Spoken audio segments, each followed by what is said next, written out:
Retour de l'Iran dans le concert des nations après la levée des sanctions. L'accord sur le nucléaire est officiellement entré en vigueur. Benyamin Netanyahou appelle à maintenir la pression sur Téhéran. 3 jours de deuil national au Burkina Faso. Le bilan de l'attentat, 29 morts, une trentaine de blessés. Les opérations de ratissage se poursuivent en ce moment même à Ouagadougou à la recherche d'éventuels djihadistes après l'attaque. Et puis c'est l'une des journées parmi les plus sanglantes en 5 ans de guerre en Syrie. Hier, en l'espace de quelques heures, une attaque de Daesh a tué entre 130 et 300 personnes. Ça s'est passé dans la ville de Deir ez-Zor.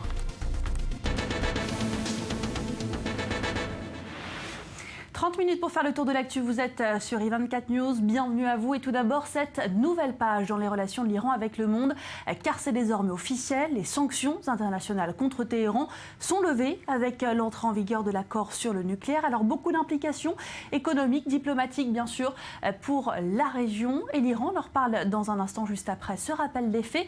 Il est signé Maxime Perez. La chef de la diplomatie européenne et son homologue iranien côte à côte. La fin d'un bras de fer diplomatique de 10 ans.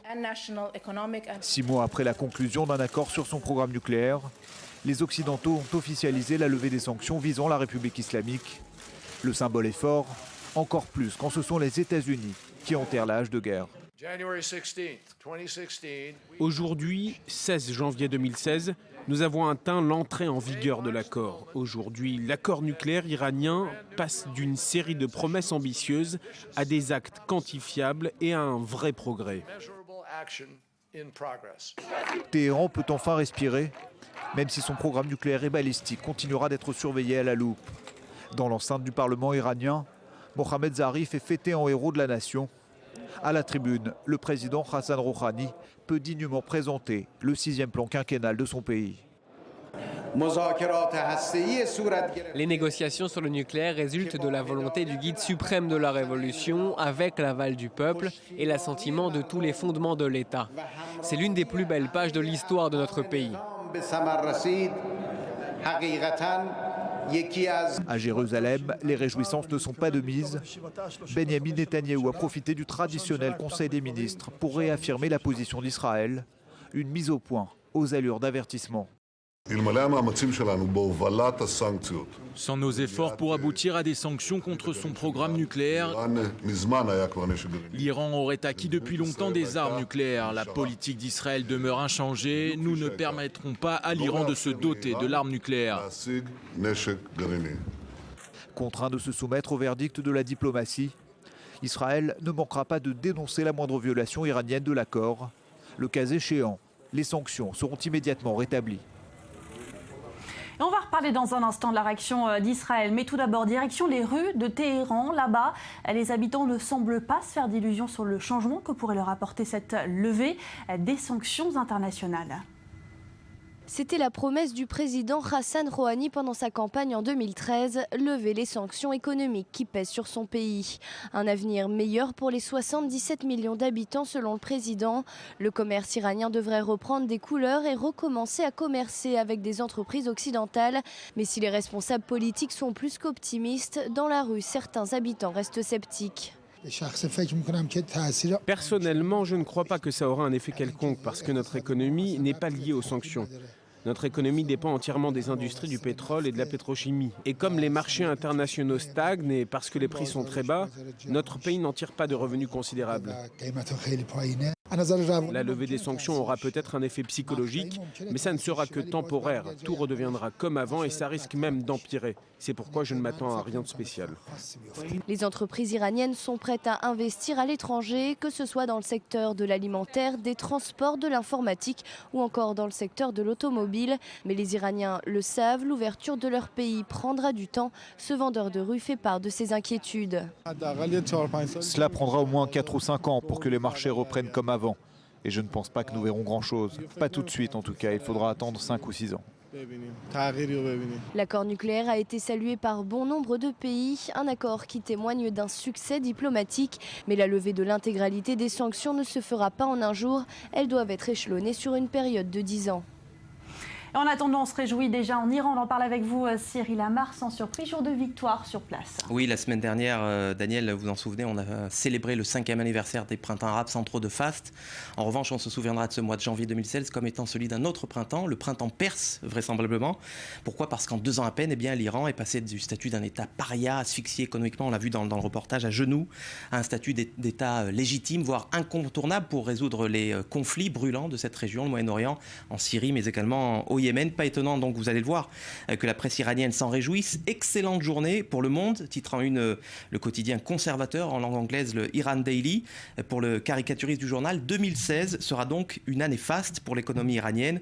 Retour des investisseurs étrangers, dégel des 100 milliards de dollars d'avoirs qui vont faire un bien fou à l'économie iranienne, au moment où le baril de brut, vous le savez, lui, a dépassé la barre des $30. Cette victoire, souligne le Figaro, c'est celle du président Rouhani, une double victoire même, puisque cette levée des sanctions coïncide avec la libération de 7 Iraniens emprisonnés aux États-Unis en échange de celle de 5 Irano-Américains. C'est la une du Washington Post. Le journaliste du journal américain a donc été libéré, Jason Rezaian. Un joli coup pour Obama, écrit le journal, mais aussi une pluie de critiques que les républicains vont faire justement tomber sur les capitulations du président américain. Alors d'autres qui grognent, ce sont les alliés des États-Unis, l'Arabie Saoudite et Israël. Oui, je vous propose de voir cette une du quotidien proche du pouvoir, Israël Hayom, une une très révélatrice des inquiétudes de Jérusalem. Pendant qu'en Iran on fait la fête, le Moyen-Orient s'inquiète. Rouhani peut continuer de sourire, écrit le journal conservateur.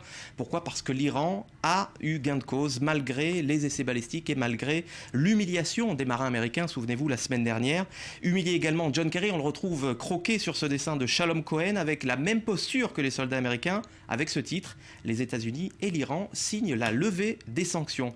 Cette tonalité, Daniel, on la retrouve dans le quotidien, dans les pages du quotidien Pan-Arabe, Bachar Al-Assad, qui est généreusement financé, comme vous le savez, par l'Arabie Saoudite. Feu vert pour le nucléaire iranien et critique des républicains sur les capitulations d'Obama. Alors après la levée des sanctions, Jawad Zarif peut continuer de sourire. Le monologue se poursuit pour Jawad Zarif.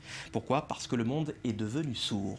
Merci Cyril Amar pour ce décryptage. Voilà pour les conséquences diplomatiques, conséquences économiques également qui sont déjà ressenties. On vient de l'apprendre, les bourses des monarchies pétrolières du Golfe ont fortement chuté aujourd'hui. Elles sont plombées par la baisse des prix du brut et cette perspective du retour de l'Iran sur le marché, car cette levée des sanctions implique donc ce retour de l'Iran sur le marché pétrolier, un marché qui est déjà saturé par une abondance de l'offre. 3 jours de deuil national décrété au Burkina Faso après l'attaque terroriste qui a visé un hôtel et un restaurant de Ouagadougou. Le dernier bilan fait état de 29 morts, une trentaine de blessés.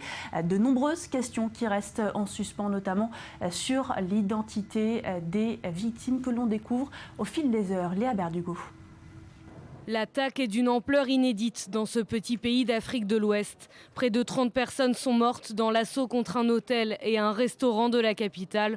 Près de 48 heures plus tard, les rescapés sont encore sous le choc. Ça tirait de partout. Toute la nuit, vraiment, c'était une grande frayeur. On ne savait pas qu'on allait venir. On a essayé d'appeler nos familles, mais pour dire que bon, c'est pas sûr qu'on allait encore se revoir parce que là, ils ne blaguaient pas. Vraiment, c'était des tirs. Ouais, sur le choc, enfin, quand je ferme les yeux, je vois le visage de ce connard de terroriste là. Voilà. Ben, c'est pas facile. Hein. Et puis bon, tu sens qu'il n'était pas âgé, c'était un enfant. Quoi. Les victimes seraient de 18 nationalités différentes. Parmi eux, 6 Canadiens, 2 Suisses, 1 Américain, mais également 2 Français et un Portugais résidant en France. L'attaque a été revendiquée par AQMI, qui l'a attribuée au groupe Al-Mourabitoun de Mokhtar Belmokhtar. Le ministre de la Sécurité intérieure annonçait samedi dans la soirée que les corps de 3 djihadistes avaient été identifiés. Ils ont péri durant l'assaut mené par les forces de l'ordre du Burkina Faso. Selon les informations dont nous disposons, il y aurait eu effectivement des femmes effectivement parmi les assaillants. Mais à l'heure où je vous parle, je ne suis pas en mesure de vous donner plus de précisions sur les identités et sur le nombre exact. Le groupe Al-Mourabitoun avait déjà revendiqué l'attaque de l'hôtel Radisson Blu de Bamako le 20 novembre dernier, qui avait fait près de 30 morts. Et je propose à présent d'écouter ce témoignage, celui d'Angélique Basto, la fille d'Antonio Basto, l'une des victimes de l'attaque. Son père résidait en France. Voici comment elle a appris la terrible nouvelle. Dès le matin, on a su qu'il s'était passé quelque chose au Burkina Faso. Mon père était là-bas pour le travail. Et on a essayé d'appeler les hôpitaux, etc. l'après-midi pour savoir s'ils avaient son nom quelque part. On n'a pas trouvé.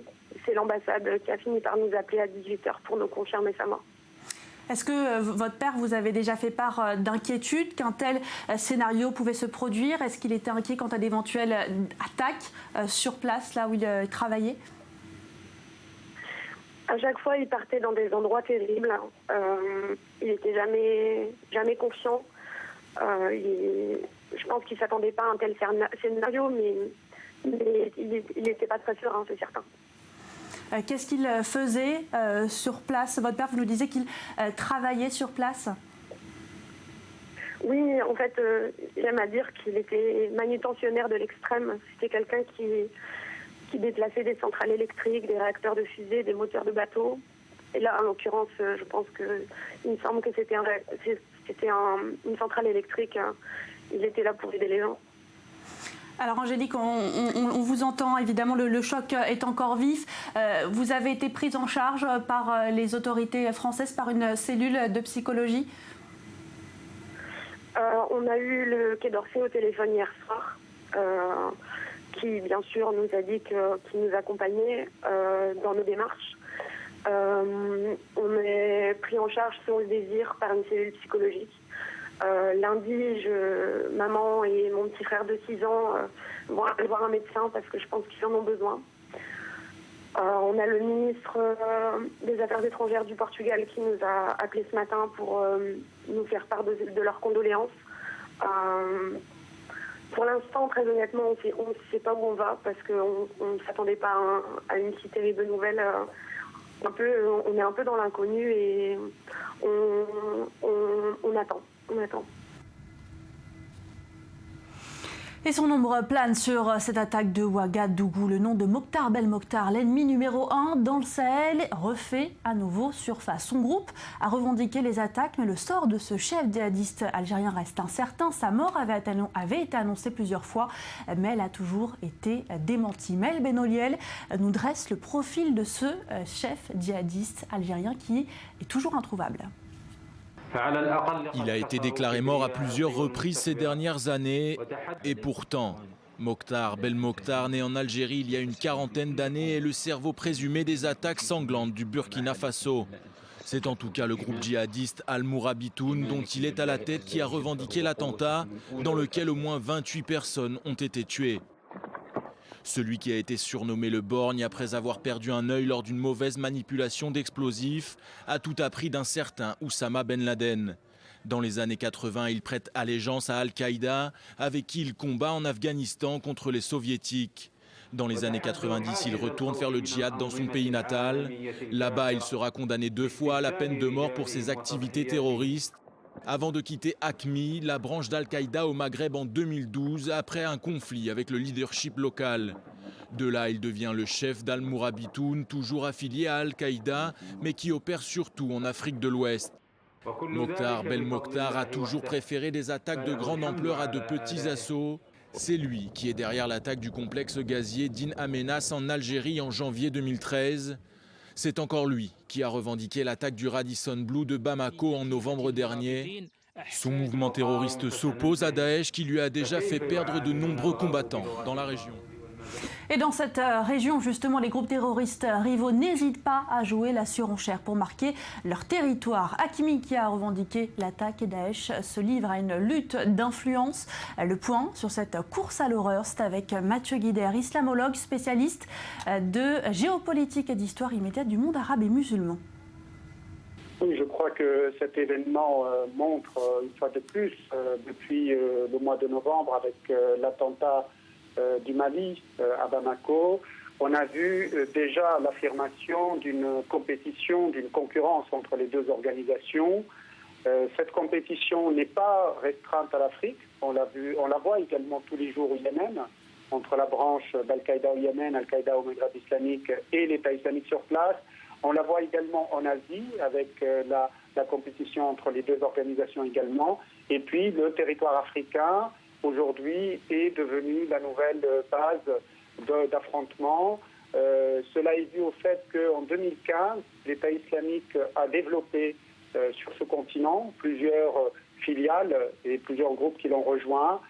On pense notamment au groupe du comité des Chebab libyen qui a rejoint le groupe sous la dénomination de la province libyenne.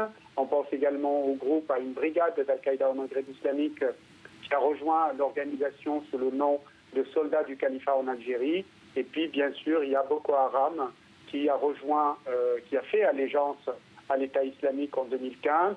Toute cette offensive en Afrique a entraîné de la part d'Al-Qaïda une réaction qui s'est traduite d'abord par la réintégration de Mokhtar Belmokhtar, son groupe Al-Mourabitoun, comme une brigade au sein d'Al-Qaïda, et puis avec des actions, un alignement sur le mode opératoire, sur le type d'action mené par l'État islamique pour éviter que les combattants, les djihadistes, n'aillent rejoindre l'État islamique. C'est une manière de leur dire, si vous voulez faire ce type d'action, nous sommes capables de le faire, restez chez nous, n'allez pas voir l'État islamique.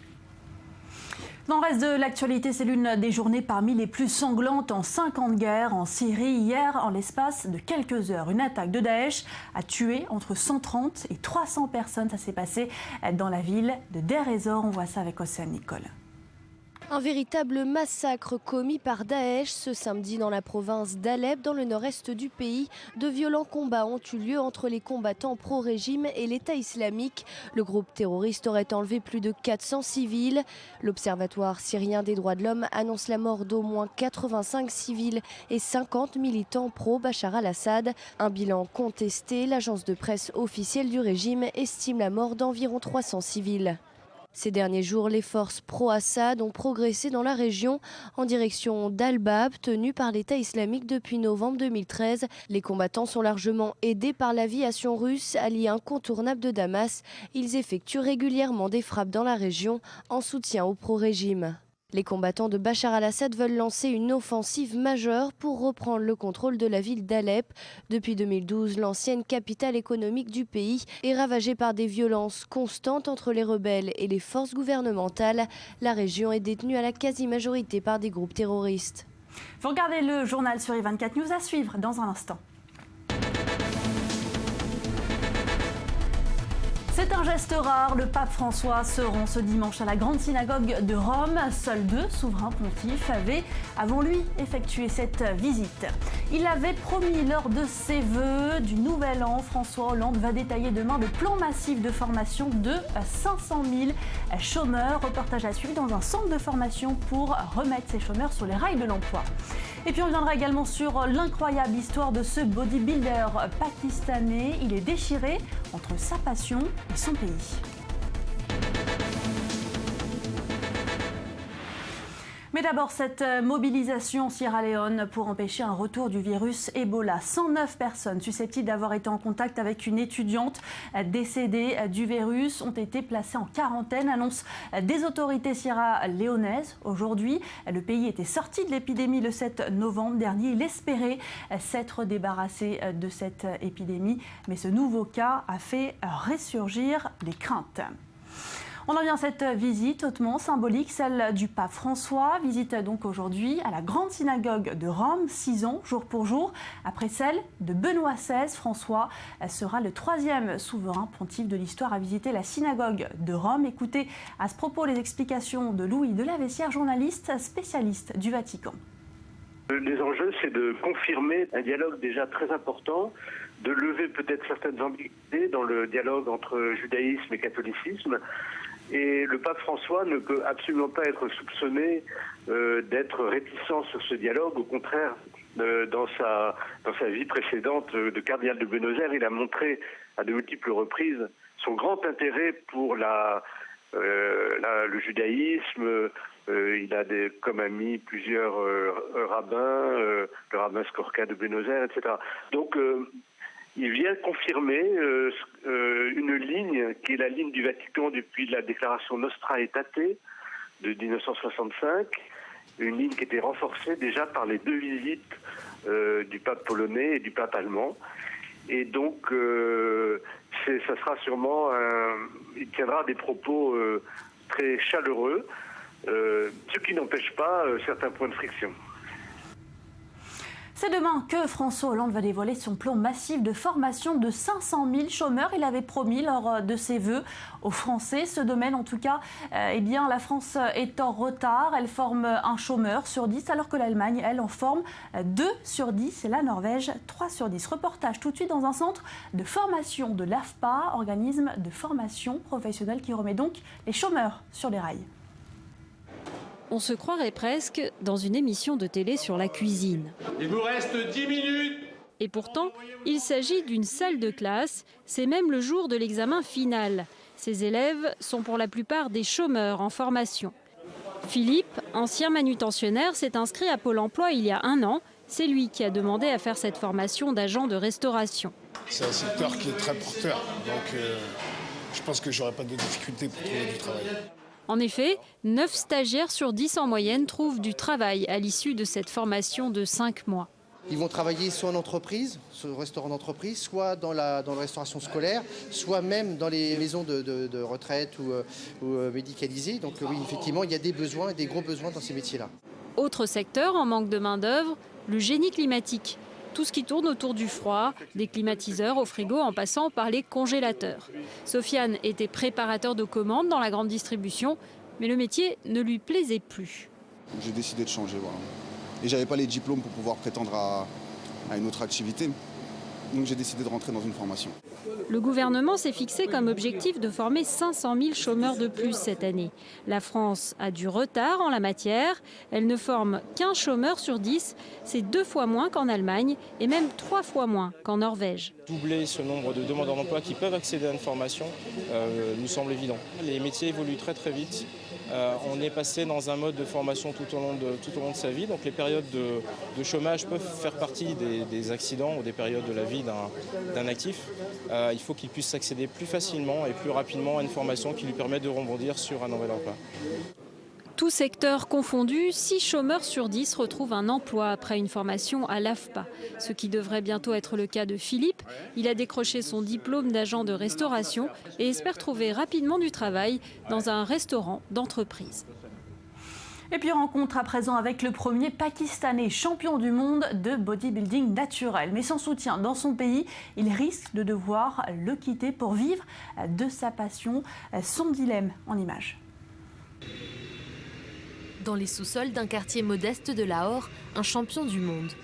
Salman Ahmed est le premier Pakistanais à avoir remporté la compétition internationale de culturisme Musclemania, l'un des plus grands événements du genre. C'était à Las Vegas en novembre dernier. Salman a commencé le bodybuilding pour pouvoir aller à l'université où l'éducation des sportifs est gratuite. Le besoin s'est transformé en passion et une fois diplômé, le jeune homme s'est lancé dans les concours à l'étranger. Il y avait beaucoup de gars, plus de 600 candidats du monde entier et ils étaient excellents. Quand j'ai remporté le titre, j'étais complètement sous le choc. Mais au pays, sa victoire est quasiment passée inaperçue, car au Pakistan, le cricket est roi. Je pensais que c'était un moment historique pour le Pakistan, vu que personne n'avait remporté ce titre auparavant, et que c'était une super nouvelle. Et je pensais que le gouvernement et tout le monde seraient sûrement fiers. Mais quand je suis revenu ici il y a 1 mois et demi environ, je n'ai même pas reçu un coup de fil pour me féliciter d'avoir remporté ce titre pour le Pakistan. Manager de cette salle de musculation, Salman Ahmed gagne à peine de quoi payer le loyer et n'a pas toujours les moyens de s'acheter les protéines et vitamines que prennent les culturistes. Depuis son titre, plusieurs sponsors l'ont contacté, mais selon lui, aucun d'entre eux n'est prêt à le soutenir tant qu'il vit au Pakistan, secoué depuis des années par le terrorisme. Et sans aide financière du gouvernement, il est face à un choix cornélien. Je perds espoir un peu plus chaque jour à cause de tout ça. Parce qu'au final, il va falloir que j'abandonne quelque chose. Soit je quitte le Pakistan, soit je dois laisser tomber ma passion. Interrogées, les autorités sportives locales assurent qu'il s'agit tout simplement d'un manque de communication. Si on avait su qu'il allait participer à cet événement, on l'aurait non seulement soutenu, mais on l'aurait encouragé, on lui aurait fourni un entraînement, une expertise technique et un soutien logistique. Le bureau des sports du Pendjab a depuis contacté Salman et serait prêt à le rencontrer. Une lueur d'espoir pour le bodybuilder qui est déjà en plein préparatif pour sa prochaine compétition à l'étranger. Autre compétition en cinéma, cette fois, c'était donc ce week-end, la fin de la 19e édition du Festival de l'Alpe d'Huez. Et c'est le film La Vache de Mohamed Hamidi qui est le grand vainqueur de cette 19e édition. Un film qui réunit Jamel Debbouze ainsi que Lambert Wilson. Je vous laisse savourer. Faire des cauchemars. Vous savez écrire? Oui, en détaché. Ma chérie. Ah non, pas ma chérie, oh, c'est ma femme. La honte quand même.